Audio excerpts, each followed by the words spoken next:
who was my professor, for giving me the opportunity to come back here to the campus and give back to the students, sharing my experience of what I've encountered in joining the workforce. So, like we said, a little bit about myself. I'm very diversified. I've worked in many different industries as well as continents around the world. I've worked in almost every continent except for Australia and Antarctica.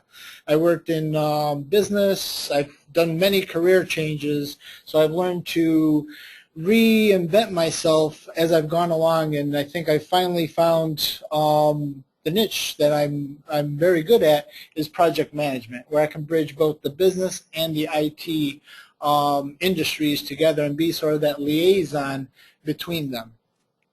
And what I'm really going to talk to you about today is my agenda is how are you going to transition from being a student into joining the workforce, and I'm going to walk you through my personal experiences of that journey, because it really is a journey to transitioning. Some people it's going to be shorter, some people it's going to be longer until they find it. So with that, let's look at the agenda. I'm going to talk first about the resume, how to build a good resume based on my experience again, so please don't take that as a must-do, but guidelines in general of how to do that.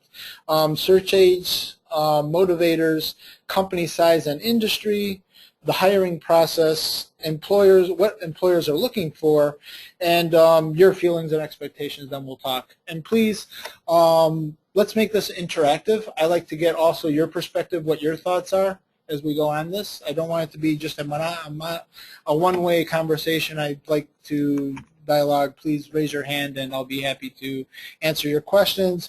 Online, please feel free to write down your questions, and maybe the ones online I'll answer at the end. We'll save them. We'll go through them. Okay, so the resume. As you can see here, this is my resume. Now, I only took a screenshot of the top quarter of a page, or half I should say, because this is really where you want to attract the employer's attention. This is where you want to put all the keywords. I don't know if you heard about search engine optimization. They look for keywords, because really, when you fill out your resume, you want to talk about yourself. You're selling yourself. This is a tool to sell you to get to the interview. That's the sole purpose of the resume, and it's a reflection of yourself. You're introducing yourself to a person that knows nothing about yourself. How are you going to get their attention? That's really. And as you can see here, I have name, the profile. This is something I put there, and it really talks about who I am, what type of person I am, what I have to offer, and I put keywords in there such as experience leading culturally diverse and cross-functional teams, software development lifecycle, flexibility, and adaptability. People want that, really want to see that in my experience. They want someone that can fit in, team player, leadership, problem solver, strong interpersonal and decision-making skills. That's what really, transferable skills. If you don't have a lot of experience within that industry, you've probably learned a lot of skills from somewhere else, and you can bring that to the table. And because, and we'll probably get more into that later in the slide, I'll talk about it. They're going to bring you on board. They want someone that fits in and they can train, because the first couple of months, employers are going to be investing in you, and they want to make sure that they're making the right investment. Then I go into professional qualities. What have I learned? Skills that I'm good at: Lean, Six Sigma, business process improvement techniques. I am multilingual. I am fluent in English, Spanish, and Italian, German. Very good at supporting multiple projects and communicate effectively at all levels. These are all key words that you're probably going to get. And if you don't know where to get that, look at the job description. Look at the job description, what they're looking for. Look for these key words and sort of build this part of your resume to fit that, what you have to offer. Please be honest, because they're going to catch you in a lie. They're going to ask you certain keywords. Do you have this experience? Yes. You're going to have to be able to prove that to them. And we'll obviously get into that. So please make sure you can back up and you know your resume once you build it. And this is not a one-size-fits-all template. You might have to, if you're going to do a job search where you're going to start throwing out your resume at anything that has, in my case, project manager at it, well, what industry? Is it financial services? Is it manufacturing? Do you have that type of experience? Are they looking for specifically someone that has experience with SAP versus Microsoft? So you want to look at quality versus quantity. You might want to apply for 1 or 2 jobs per day, but not at 100, where then you go through the interview process. You're wasting your time, and you're wasting that employer's time as well, that person. So find something that really fits you, what you're good at, and cater your resume to fit that. And also, as you can see here, I get into the professional experience. I just put in the top line, full-time. Oh, and also always refer to yourself in third person, because you're not the one that's going to be reading it. It's going to be someone else. So put your name. Andrea is your name there, and tell them what you did here in this case. Fortune 50 clients, financial services industry. Anyone have? Please. Sure. Yeah, you said about you have the project management qualities and highlight that through the resumes. And you also said like project management doing in one sector. And I just wanted to know how much dependent is project management for a different sector of a different industry. If I have a project management experience in IT software, and I look for the jobs in manufacturing industry, how much they will rate me, even if I know the project management tools, I know all the skills, and there would be a different product life cycle, right? Right. The domain knowledge is what you're getting to, I assume. Is that correct? Yeah, means I won't have that domain knowledge with manufacturing. So should I go ahead and apply for a project management job in a manufacturing industry if I'm doing coding software? It depends. Is that what you want? If you want to go in there, I would definitely read up. Show them again your transferable skills. I've managed projects. I am not a domain expert, but I assume I do have subject matter experts that I will work with and I can communicate effectively with. And I'm sure that you have to sell it to yourself. Do I have people that are subject matter experts on my team that I work with? Because remember, we're a team player. Nobody does anything by themselves. And you have to sell that back to the employer. And many times oh yeah, that's right, that's a good point. Because your first contact is usually going to be 90% of the time is going to be with an HR person. HR person you can get by if you sell that way to them because they're not domain experts. The domain expert comes in your second interview, and I'll get to that during the slides. So I will get back. That's a very good question. That happens all the time. I've had that question myself. Another thing, please. It's kind of coming from our conversation this morning. I think we need to emphasize how long the segment should be, and how do you put keywords in your blending. Yes. Okay. Thank you. Yes, length, normally 2 to 3 pages. I want to go that more and that's why I took just a snapshot of this top portion, because that's where employers are not going to go through 2-3 pages unless they're really interested. You've captured their interest here. If you have not captured their attention in this first 2 paragraphs, they're going to move on. They're not going to read the whole thing. If you have captured they're going to go through it, or they're going to put you aside because they want to go through and know more about you. But it's important that you make the first impression right here. Keep it very well structured, because remember, this is presenting yourself, who you are. You want to be a very organized person.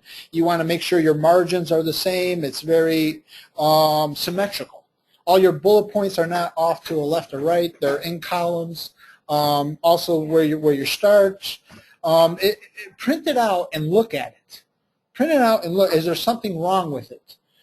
Fix it. Go over it. This is a living document. You're going to be working on this every day. Sometimes I make changes to this thing multiple times per day. What fits better? Again, look at what job you're applying for, what the employers want. Tailor this to what the employer wants. Another thing that I've learned, and this was just recently, up here I put Chicago, Illinois, my zip code, and my telephone number. This is very, very important for where you're getting that job. Change it. If you want to go live down in Texas, my personal experience, I wanted to apply for a job in Texas. I was applying for jobs in Texas. I would never get a response from the jobs that I was applying for. But I was getting multiple calls per day from recruiters with jobs in this area code and telephone number. And I'm like, why? Why? I printed it out, I looked at it, and it just hit me. And I'm like, oh, when recruiters are looking for candidates for their jobs, they're looking for people that are local. So what I did was I put a previous address where I lived down in Dallas because I wanted to go back there, and I got a phone number, a local phone number with the area code 972 on Google Voice because they're looking for local candidates. Sure enough, my calls shifted from recruiters from Chicago to recruiters from the Dallas area. They were calling me on a 972 area code that was local, that they were familiar with, and I lived in a zip code that was in that local area. Because more times than not, they're looking for local candidates. How do you get around that for the logistics? Either you have a friend that lives there, you go live in a hotel, because you're going to be well paid as a consultant, and you might want to afford to live in the hotel for the first couple of months until you do find an apartment. And you don't want to commit in signing a lease, because what if you're not a perfect match for that job?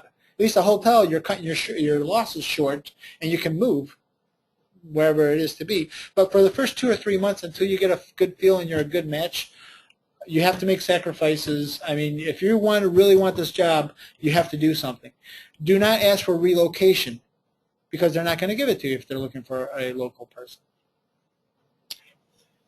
Keywords, I think we went over that in here. Skills, I'm sure you can do a lot of research. Google is your best friend, finding those keywords. I've spent countless time doing it myself. It's an ongoing project. And like I said, this I change it multiple times per day. So it depends what the buzzwords, keywords are that, Google does the same thing.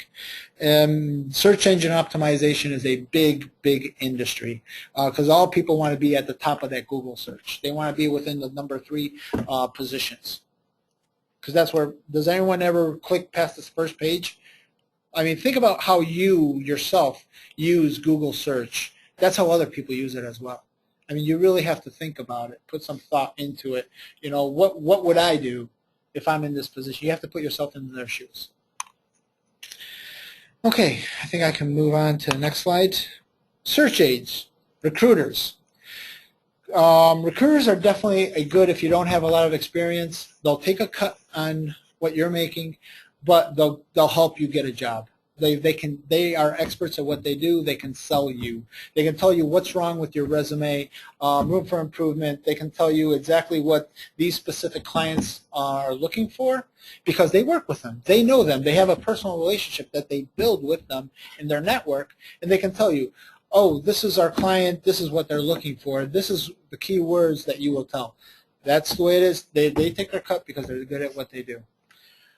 And I highly recommend using a recruiters for if you don't have a lot of experience, you want to get your foot in the door.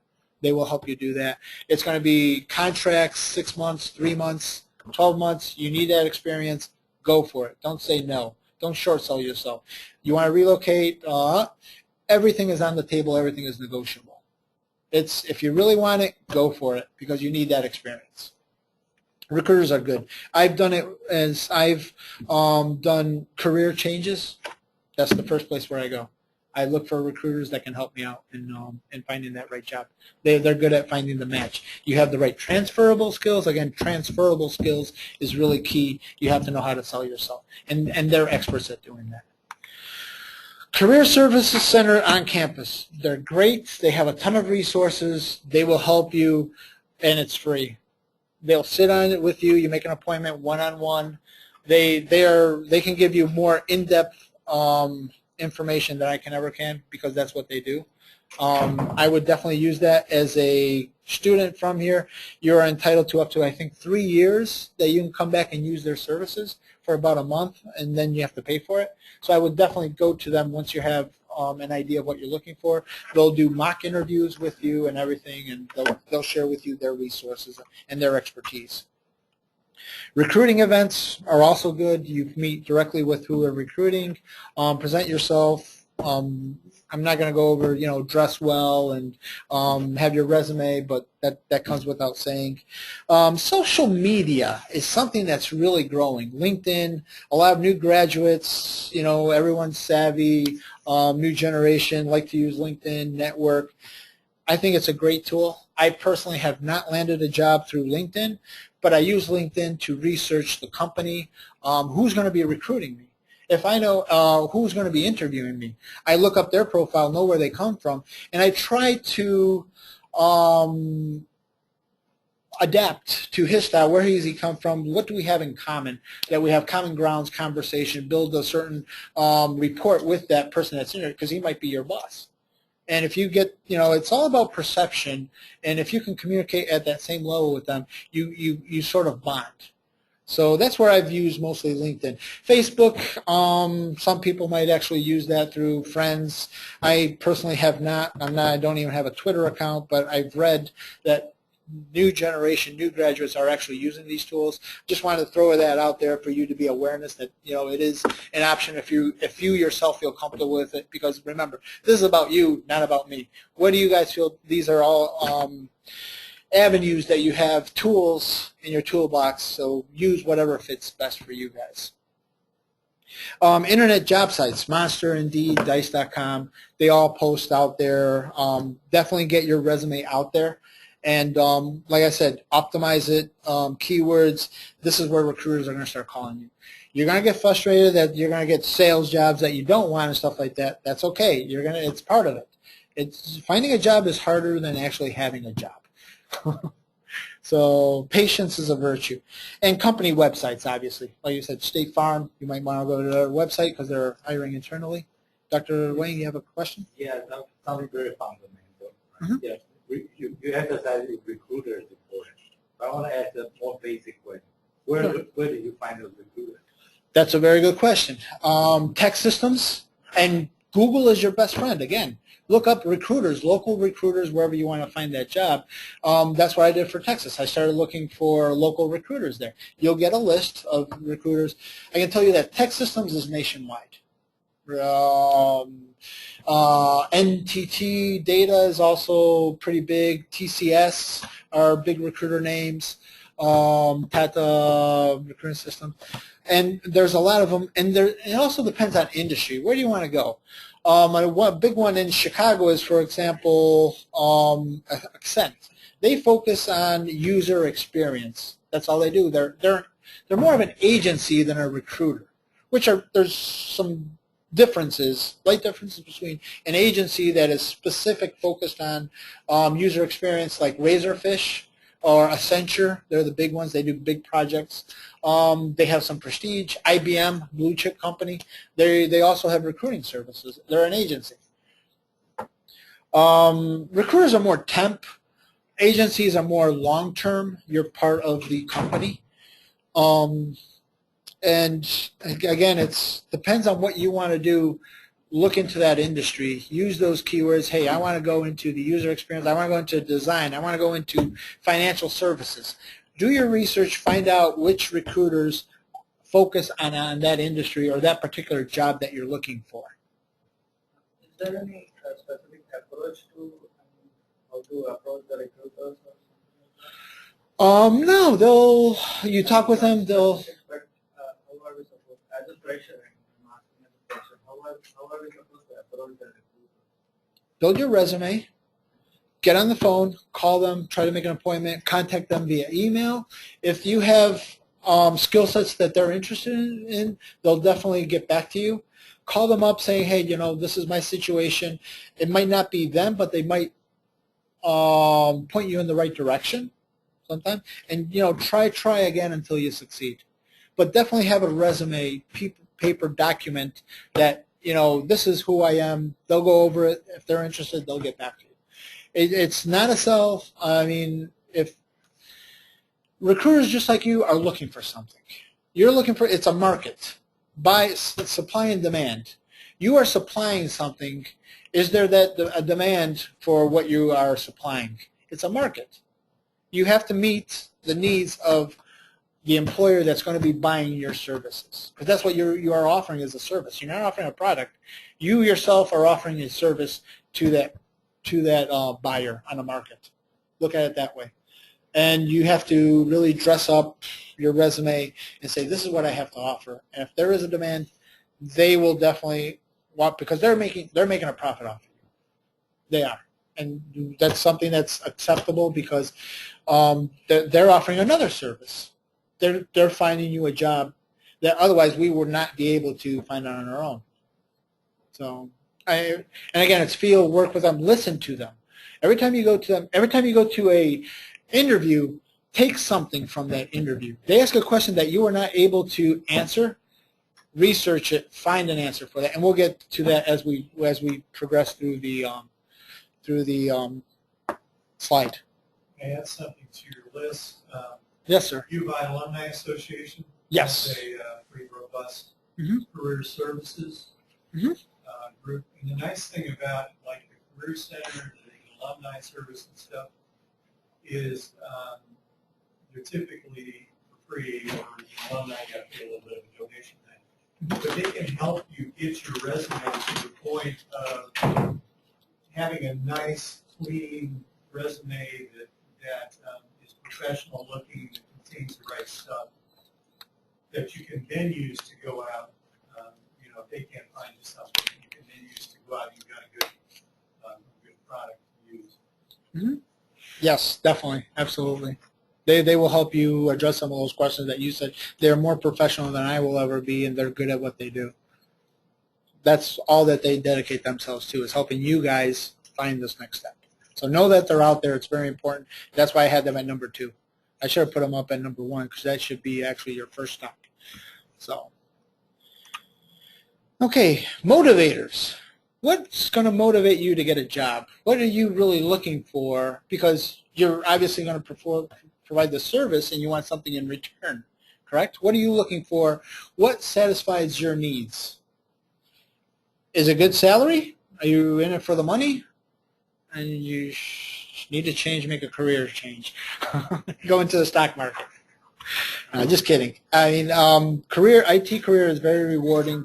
You will be. There's a lot of demand out there, and so employees are willing to pay for your services at the right price right now. It's good. Things could change in the future, but as of now, there's a lot of good salaries out there. So that's one thing. But what are you really looking for? And this, again, this is some of the things that I put out there, but what are you have to ask yourself that question. What really motivates you to go to work every day that makes you happy? Is it a good boss? Is it a good work environment? Is it for the money?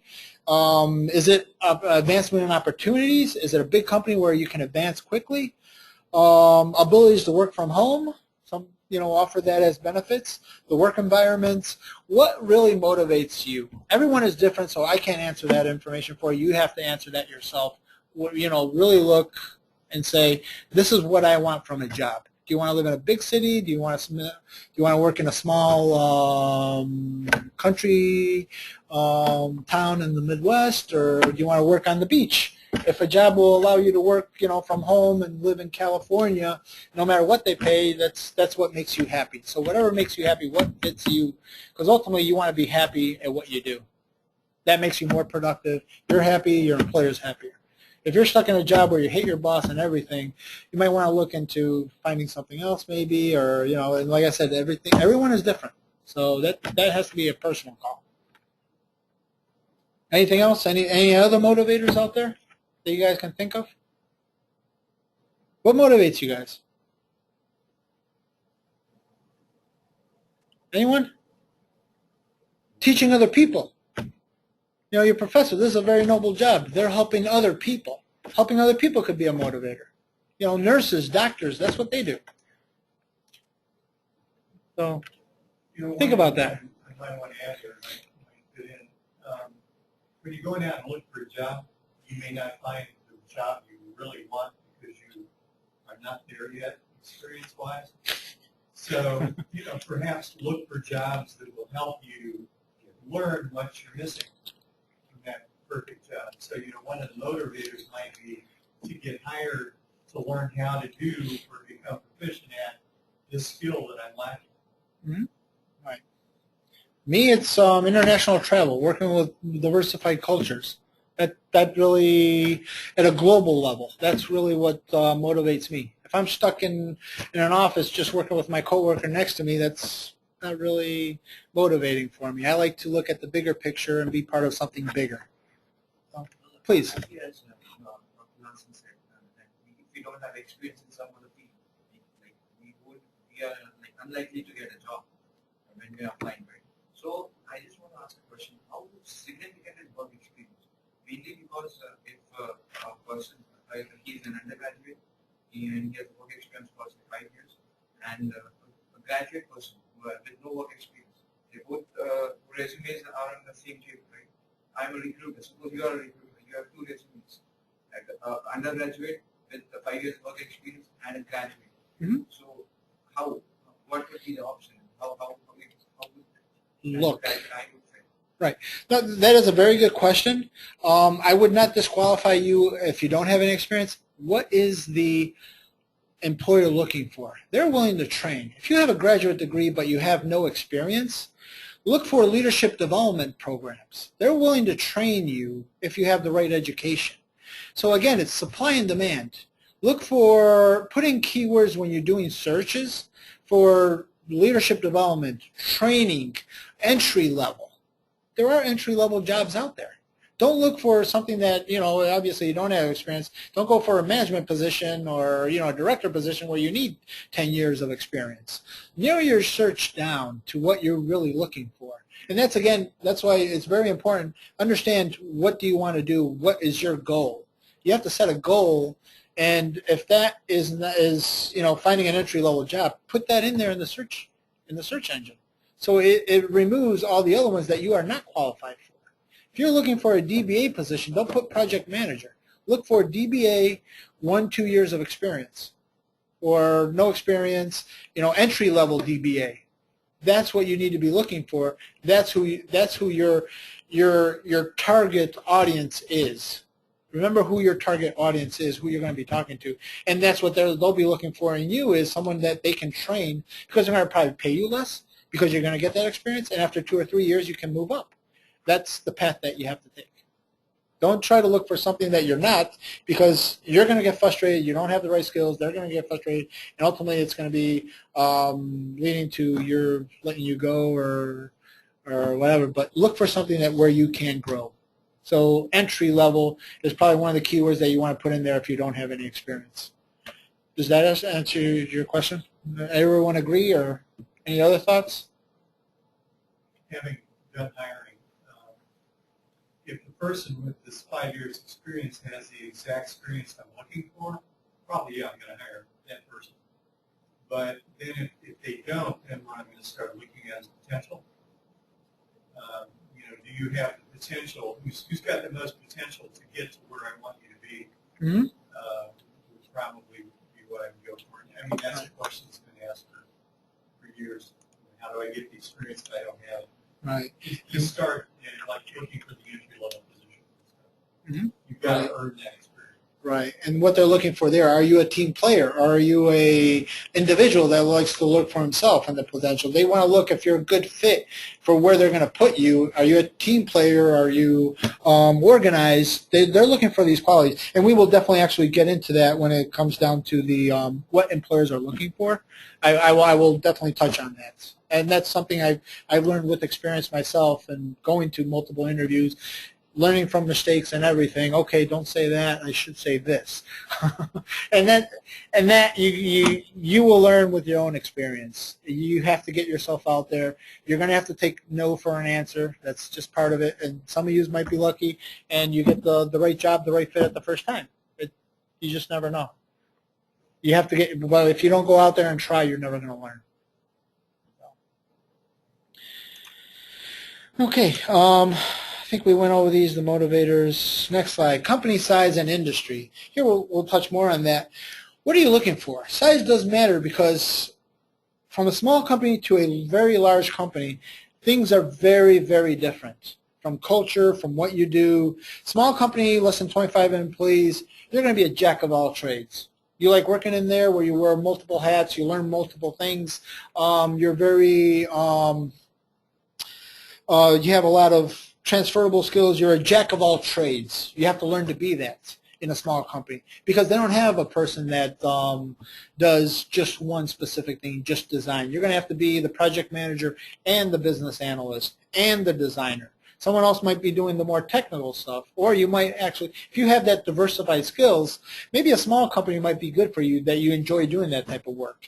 Where if you move to the other side of the spectrum, a large company, you're only going to be doing just that one task. They want subject matter experts, and that's all you're going to be doing all day long.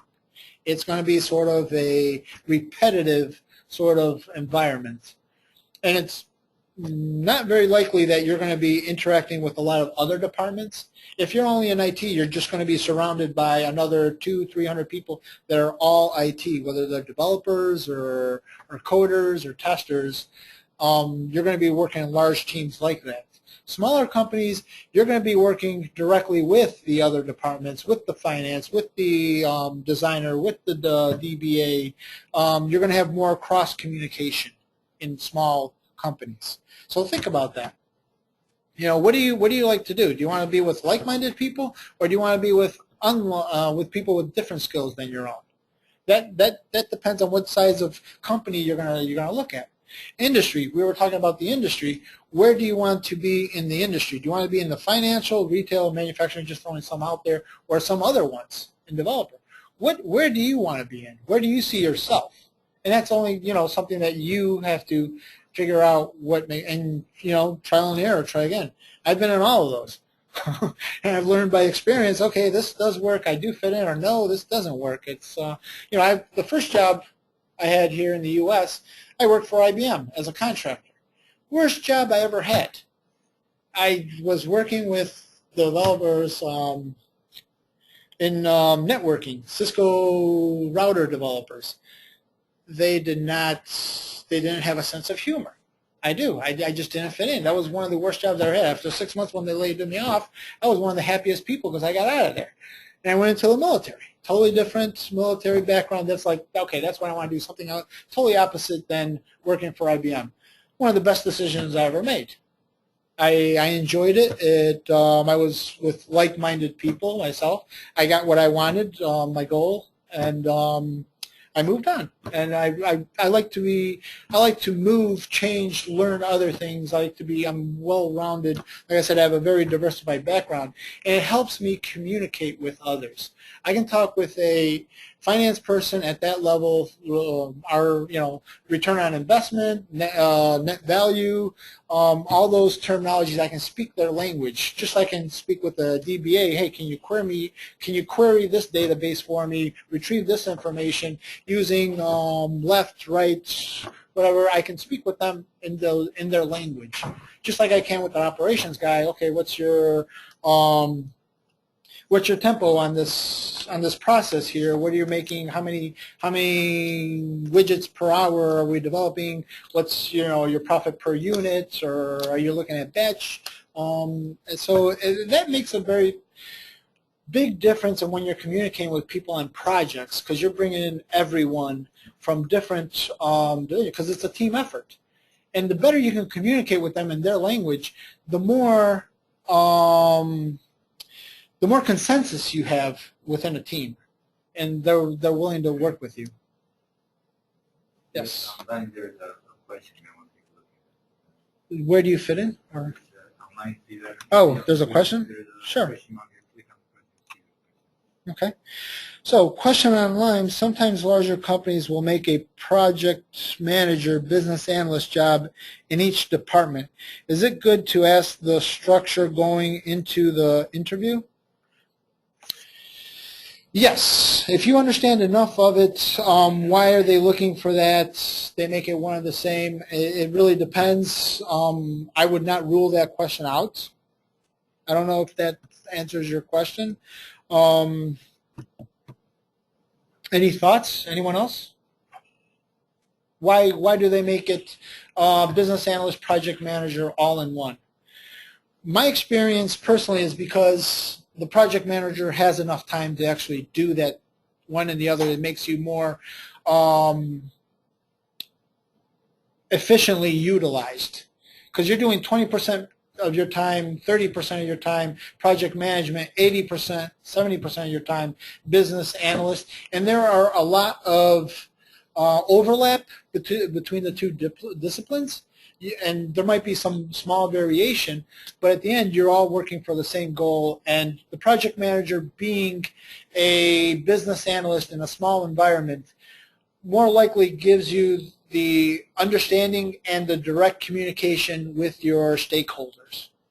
So you can communicate better with who your end customer is and understand what their expectations are. You have more likelihood of a successful project if you can do one and the other in a small project. And plus only paying one person instead of two. And that's their bottom line. And maybe a little different take on the question. Yes, sir. You can do some research on companies to see if that's how they're set. I kind of look as this person's asking, they have a project manager and business analyst, different people, but they put them in departments as opposed to the same person. Oh, okay.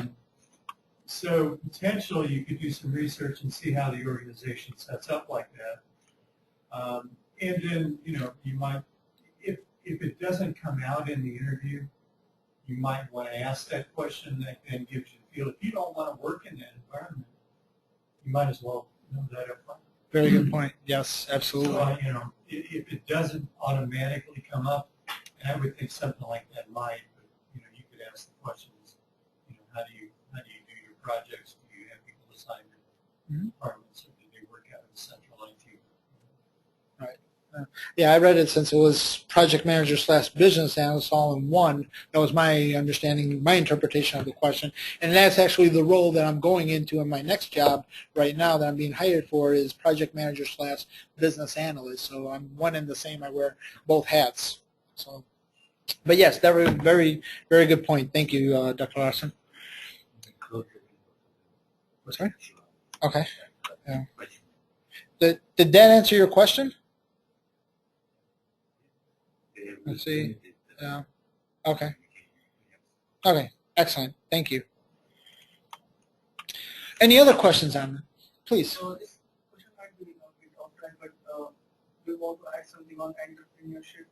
I'm sorry? Entrepreneurship, like companies only start company with only 4 to 5 people. Oh, and entrepreneurship. Yeah. That's also, I mean, if you are very entrepreneurial, I'd sort of put that under the small one. But yes, so, you know, less than 25 people, that's usually working out of a garage and building that. And if you have that entrepreneurial spirit, that's what motivates you, give it a shot. That was my experience with Dr. Wang. We were a 2-man, 3-man shop. we were jack of all trades, building solutions. It was a great experience. You learn a lot from all. I was the account manager, the project manager, the analyst, and then there was a technical guy. And we worked together with the technical expert as well. So it's definitely a good experience. Don't rule that out. It could be very rewarding. There's a lot of risk, obviously. You don't know if it's what the end result is going to be, but if you're a risk taker, and that's another thing, see, you really have to understand yourself. Are you a risk taker or not? What do you have that, you know, that high, you want to roll the dice, or do you want that steady income? If you want that steady income, look for a big company that's doing well, they're going to pay you less. Or do you want to roll the dice? You want to go in as a contractor, recruiter, work for 6 months, make big bucks, and then you might be off for another 6 months. So what's your risk tolerance? And you also have to understand the risk tolerance of the people that you're working with. What are your employer? Is he a high risk? He likes to take chance, fly by the seat of his pants, or does he want you to do jobs where it's well thought out and very risk adverse? Why are you doing this? What research have you done to justify your proposal? that's also something that you have to calculate in, and that's only you yourself that can really answer that question. Where do you land in the spectrum for risk, job size, industry? That there's a lot of variables, really. That's why I can't speak for this is what you need to do. This has been my experience, and the questions you have to answer, and your answers are going to be different than mine. So, anyone have any questions regarding that? And this is you have to really do a self-analysis of where do you stand, what do you want to do. I can talk to you about my experience, but I can't tell you, do this or do that. I'm not your boss. And that's really, each one of you is going to have a different answer, I'm very sure. If we all answer, I ask every one of you, it's going to be, you're all at a very different level of risk tolerance and what satisfies your needs. And sometimes, I look back, and now that I'm doing my job, all my education, MBA, MIS, PMP, the one I didn't do that I should have done is get a degree in psychology. That would have paid off more because you're working with people, and you really have to understand what motivates other people, how to communicate with others, what motivates them, negotiation. And my boss, my mentors have always told me, when I've asked them, hey, well, what training, what other degree? Well, since you're in management, get a psychiatry degree, human resource. And I always thought about, well, I'm in operations, I'm in IT. What does that have to do? I don't want to be an HR person. No, it's because you always deal with people on a daily basis. And you work, again, as a team. So understanding how your teammates, and I think everybody's been on project management or some other where you have to do team projects or team assignments. Thank you. Isn't it hard? Isn't it hard? You get you get the ones that are very motivated, that do things, and then you get those slackers that want you to do it for them and just upsets you, and you just want to strangle them. We've all been there. I've been in Dr. Larson's office and told him, hey, this guy's no good. I want him off my team. I want to fire him. For the real world, that's real world. That's why you guys are doing these assignments, because it's preparing you for what you're going to see in the real world. And trust me, you're always going to have that. In a group of 20 people, you're not going to get along with everybody. It's impossible. If you are, there's something you're not getting what you want. If you're saying yes, sir, yes to everybody else on the other team, you're not achieving what's yours, and you got to get your fair share. So it all depends. I think it gave you a real answer. You got to work with the guy. Yes, you have, and we will get there on interview questions. How do you work with a difficult person? That's going to be in there. Have your answer ready for that real-world experience, and we'll get into that situation, action, result. If it's not that exact question, it's going to be something similar. They're called behavioral. I got it written down here. Behavioral questions that they're certainly going to ask, and the way you answer it, it has to be very structured. And I'll tell you some workaround if you haven't had that experience, how to answer that question effectively, that they will accept it. And again, this comes from a lot of experience. Any other questions on this slide? Okay. Okay, the hiring process. In general, this has been my experience 80% of the time. Some are different, they vary, but most likely this is what you're going to encounter. The company posts an open position because they have a need. That's the demand.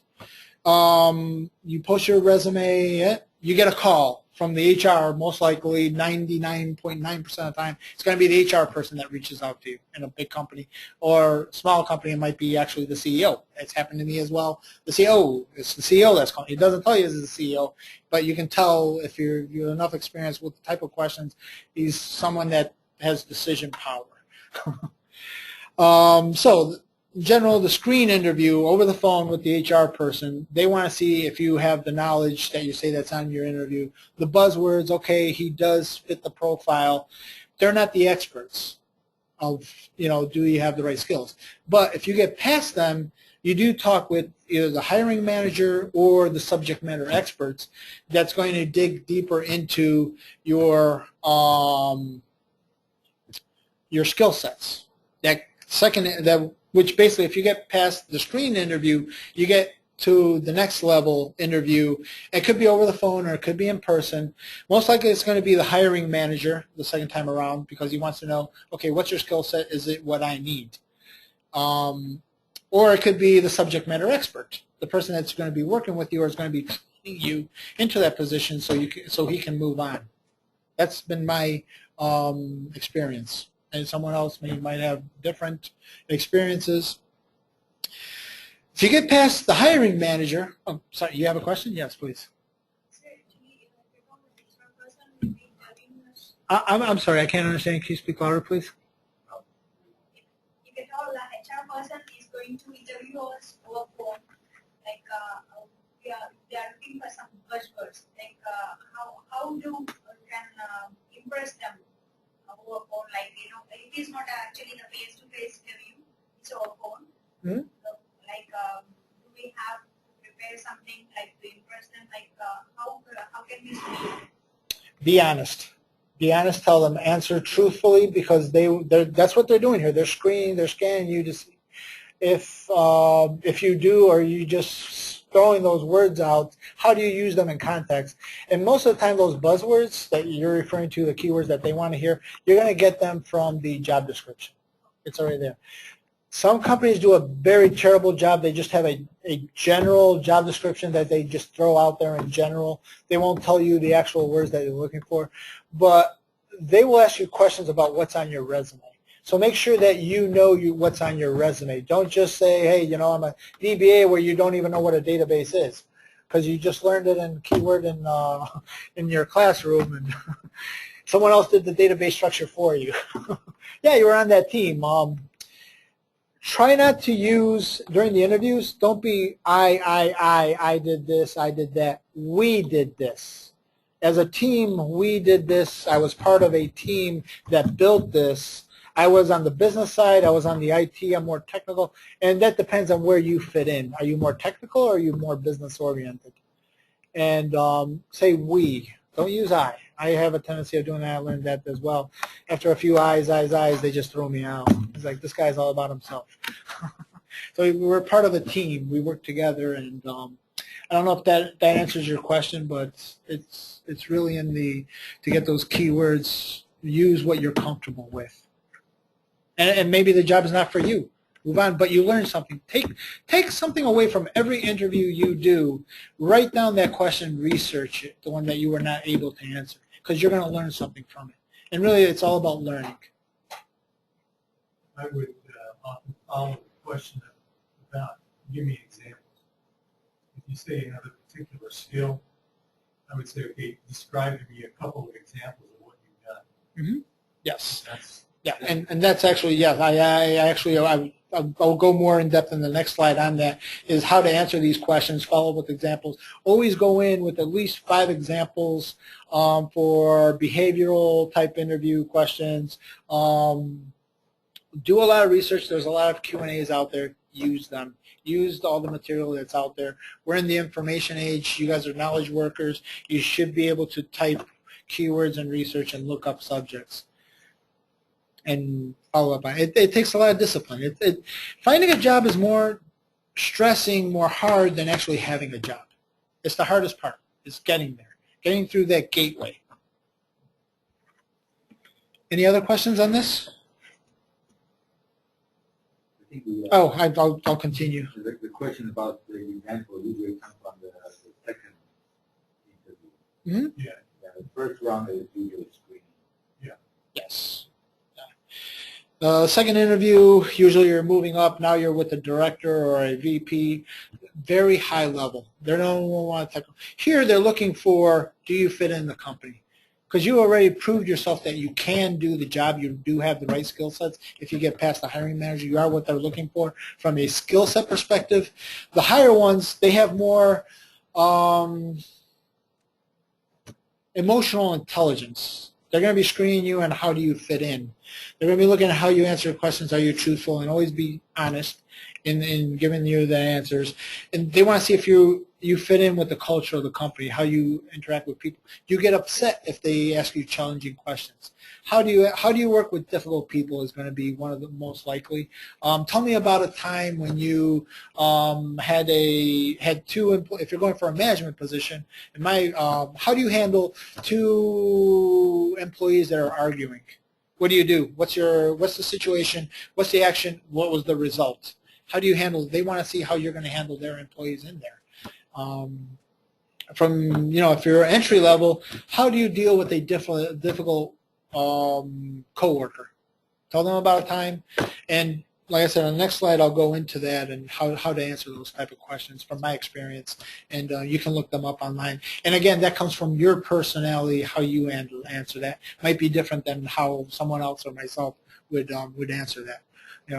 Don't tell them you're going to slap them. So, salary question. This is very important because you're going to get that probably at the first one or at the last one. Somewhere along this way, you're going to get that salary question. Give a range. Do the research for the job that you're applying for. If you want $60,000, $70,000, don't tell them $70,000.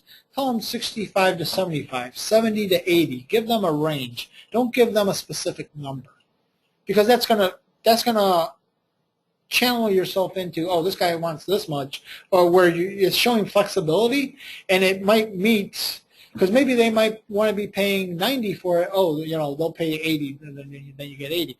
Well, what if they only wanted to pay 55? Oh, this guy's out of our range. It already, you're out of selection. Where, okay, if he's worth it, maybe we'll pay him 60. Or you're within that range, or they might tell you 57, where your bottom line was 60. They can work with you. So you're hitting a lot more chance of fitting into what they're looking for. Anyone questions? Please. Just for knowledge, what is an entry level salary for a graduate NYC? I would assume, again, you can Google that. There's a lot of Glassdoor or Indeed will give you a lot. I would say entry level somewhere around 50. It depends on It depends on the job. Yeah, the company need what they're willing to pay for it.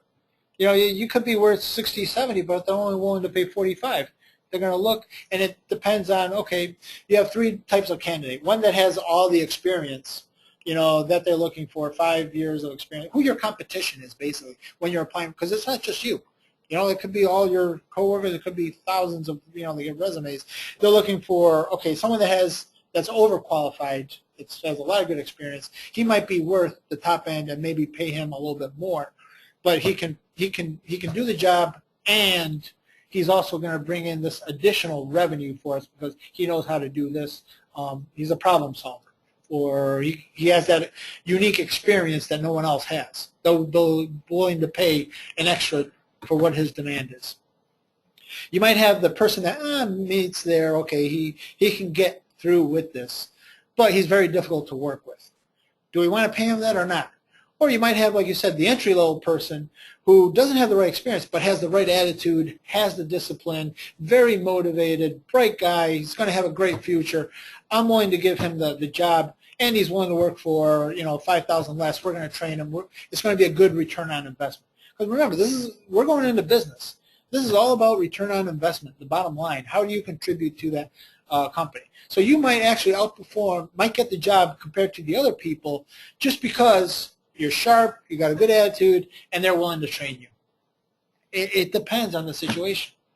Or they're desperate, they need an expert because the other person walked out, so they're going to have to pay the person that has that specific knowledge already in there that can jump in and take the reins without us training them. Then they'll pay more. But, it's gambling. It is, and you're looking for a job until you find it. Yes, sir. After head off to a meeting, a couple of quick things that I thought about that might be relevant to a lot of people here. Explain gaps in your resume. Like right now you're going to school, so there may be a time gap in your resume. Yes. Explain that in your professional area, saying, took 2 years out to go to graduate school. Because that's a big question mark. Always. Have that prepared. Yes, absolutely. And explain that. The the other thing, having looked at a lot of resumes and stuff, don't oversell yourself either.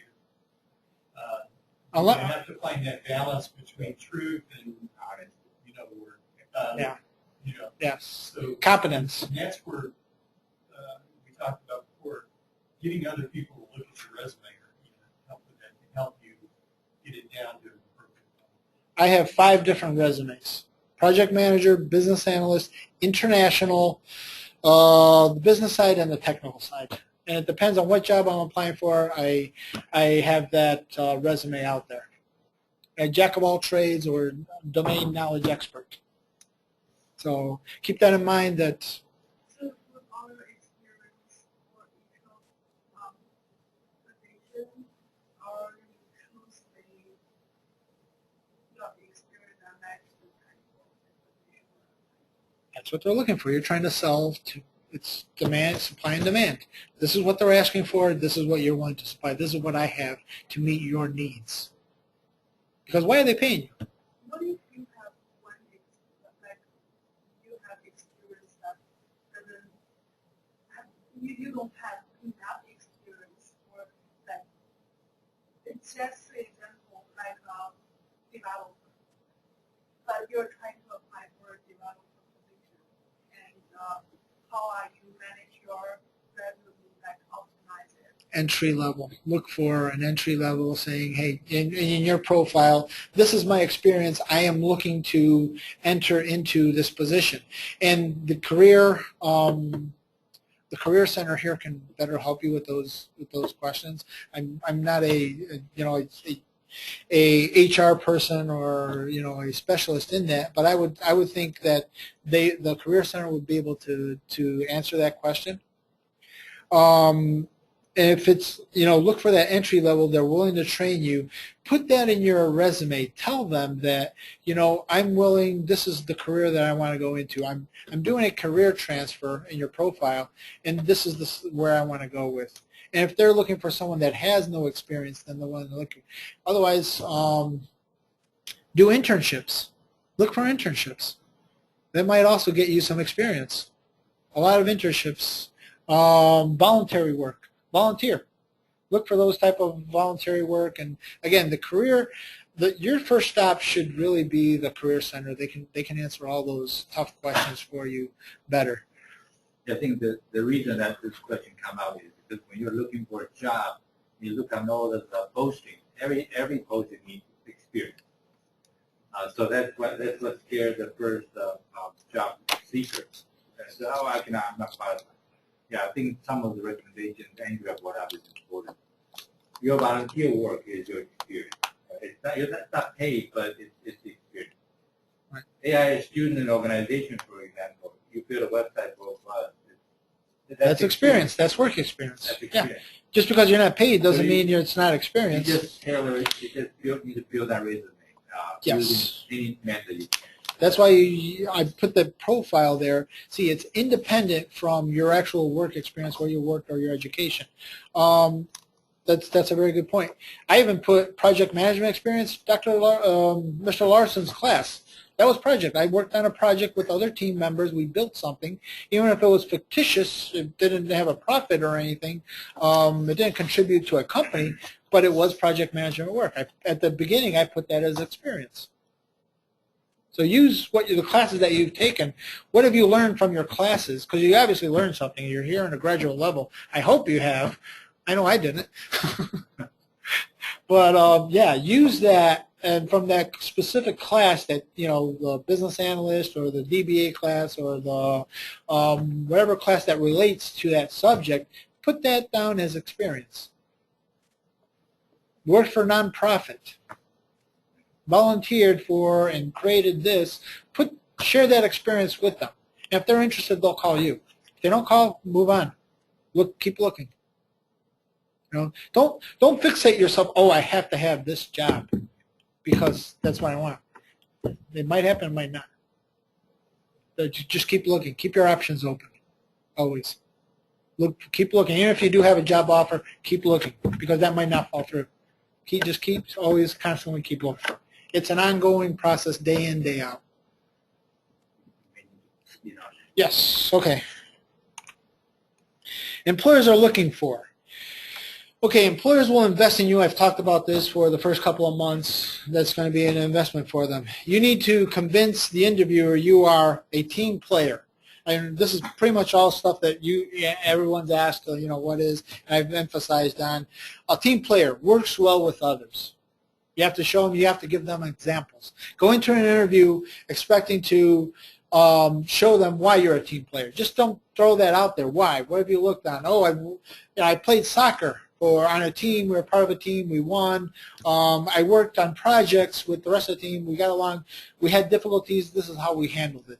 Keep those, think about it. Sit down, think about it, and create scenarios, write them down, 2-3 scenarios of where you worked on a team, you achieved a goal, you worked with difficult people, how did you resolve that? You might have to tweak it around and make it sound more credible, convincing that, oh yeah, we resolved our issues. Be creative. No one's stopping you from being creative, but at least there's some truth to it.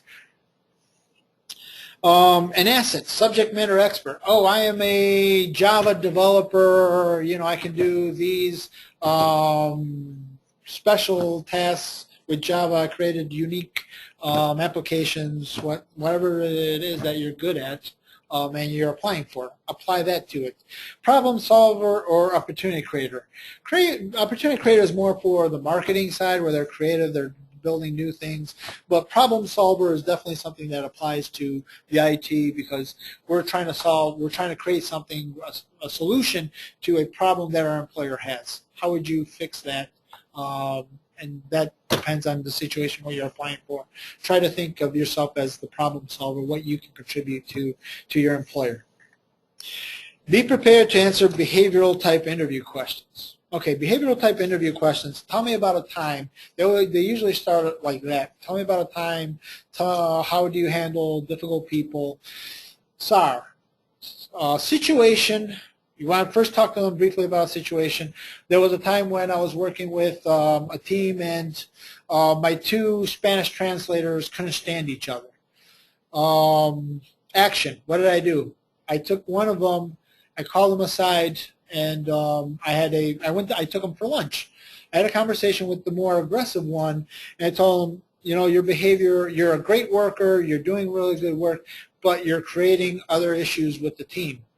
So I talked to him about it. That's the action. I explained to him, you can't do this. This is what I expect from you. Communicate your expectations.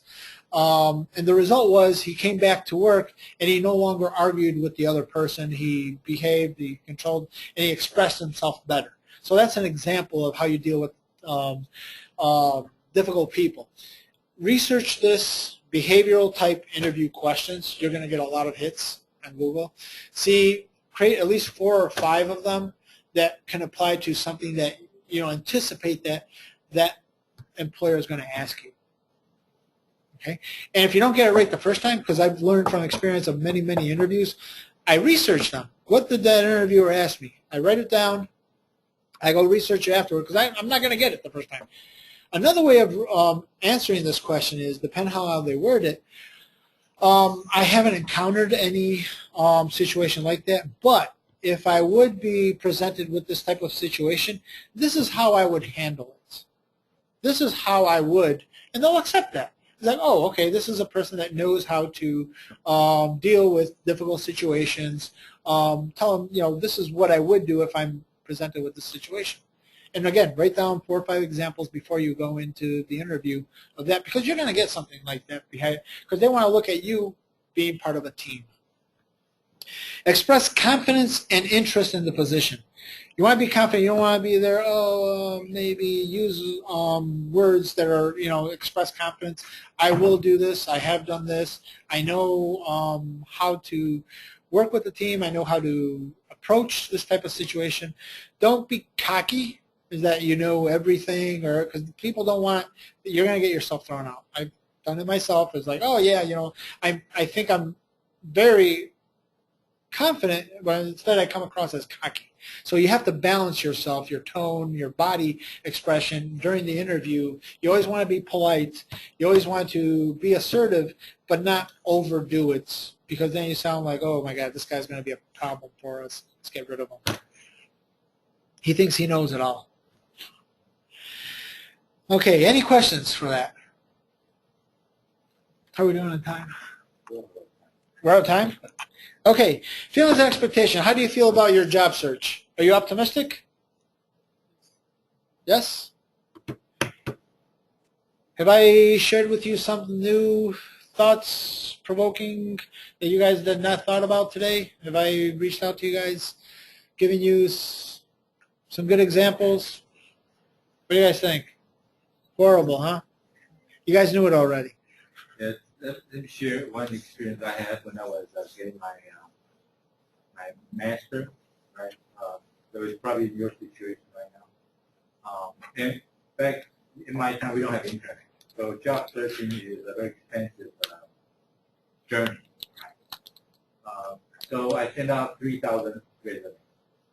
You time 3,000 to the postage that you have to pay. That's about $1,000 at that time. It's an investment. Right. And the paper that you want to use, the nice looking paper, that's another $1,000. Right. And when people interview, they say, okay, we are here for the interview. I was not there to ask for travel expense. So I drive. I cannot afford drive to 5 different interviews. And it cost me for another $42,000. So the investment I put into search for a job, about $4,000 or $5,000 over a 6-month period. So that's telling you how much effort you have to put in. And because my position is I'm a foreign student, I was a foreign student. So it makes the job search more difficult compared to the local competitors. And I believe many of you are in the same situation. So you have to think about that time and the money investment is what you need to consider. Nobody's going to be giving you a job like that. So you have to earn it. Yes, absolutely. It's an investment. Got 3 over. Excellent. Out of how many did you throw out? 3,000. 3,000 resumes. I got probably opportunity 25 interviews, right? And the face-to-face interview I had 5. So I just made 5 trips around the country. It's an investment. The It's hard one work. was like South Carolina. So I drove all the way from Missouri to South Carolina. And 16 hours drive one way. Interview, sleep one night. On average, it's going to take about 6 months to find a job. Some people might find it within a month. Some people might find it within 8 months. But on average, statistically, it's going to take you about 6 months. So keep throwing your resume out there. Get in front of employers. Do interviews. Even if you know you're not going to get the job, but you get a chance to be in front of the interview, that's practice. That's real-world experience, practicing for the next one. Until you do find the right one, you have all the right answers. Learn from your mistakes. That's what I've done. Learn from your mistakes. And if you don't make mistakes out there, you're not going to learn. You're not going to get that one shot, walk in there and get the job on the first time. That's very, very rare, very difficult. So keep, like Dr. Wing said, keep throwing your resume out there. If you do get a job offer, keep throwing your resume out there. There's a saying, especially in the consulting world, as soon as you get your first job, start looking for the next one because you know that's going to end. So you have to start looking for your next one as soon as you get it. So your resume is a living document. You're going to have to keep it updated, keep changing it, modify it to what's out there. So if you don't do it, you're going to be out of shape. You're going to get more frustrated than if you do that little bit every day versus having to do it all at once. It's going to be a huge undertaking. Have I answered all your questions? Well, thank you for having me today. It's been a pleasure. Thank you to everyone. And I hope you took away a lot from this class. I hope I did my best. Thank you.